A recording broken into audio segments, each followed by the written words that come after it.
father-in-law, my brother, my sister, sister-in-law, you name it, my son.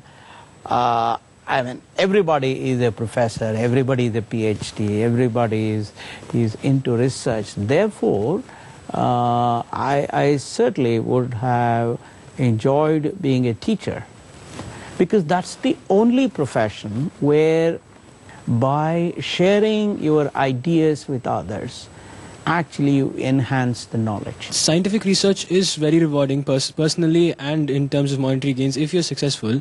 But what if any university or corporation doesn't deem your research interesting enough to continue funding you? What then?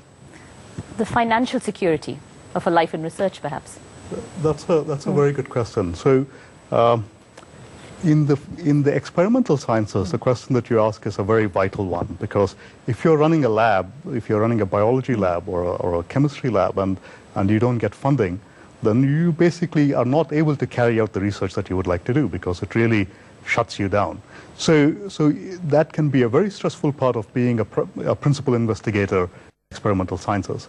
Mathematicians are a little bit luckier in that respect, that if somebody doesn't fund my research, I would be personally unhappy, but I could still continue to do my research. If you don't find a job, then what do you do? But I think, as Mr. Murthy said, there are the skills that you learn in your training as a scientist or a mathematician. They are portable skills. They are not just skills which are going to pigeonhole you into a career of academic or bust. Right? So a mathematician can, in the US, a mathematician can go into the biggest employer of mathematicians in the US is the National Security Agency.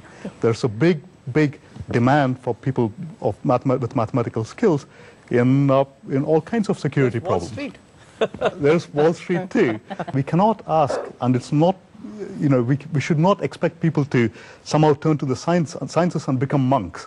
I don't think that's a very good thing. So, but you should know that you would not be expected to be a monk. You're not joining a monastery if you take a career in science. We ourselves fund about 40 PhD students. Yeah. We don't say they have to do this kind of research, applied research, pure nothing, whatever they want to do. Insofar as applied research is concerned, by and large, yes, you're right, as long as that research is advancing the knowledge in the direction that the industry desires, it should be fine. After all, let's remember, science is about unraveling nature. Engineering is about using the results of science in making life better for people. So therefore, I think the opportunity for both basic research and applied research will have to be created by a collaborative effort between the public governance system, which is the government, and private governance system, industry, which yes. form corporations. The government can't really afford to spend a lot of money on scientific research. It's got a lot of other matters to deal with. So how would it, would it work in India if a lot of corporate companies could actually pool in money to encourage scientific research, contribute to the resources?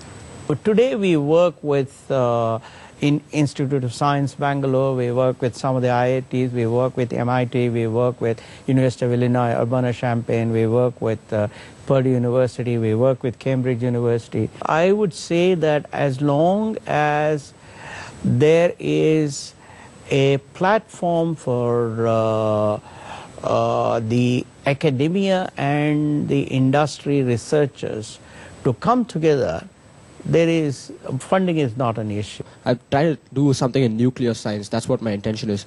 Is it lucrative? Because at the end of the day, money does matter. Government of India is right now has embarked on a project to install a large amount of electricity generation capacity using nuclear reactors. Then we have also got the Nuclear Power Corporation of India. We have the Atomic Energy Commission. So therefore, I think there is a lot of opportunity for adding value in the area of nuclear science. So I don't think you need to worry at this stage about will I make enough money, will I not make enough money. I don't think so.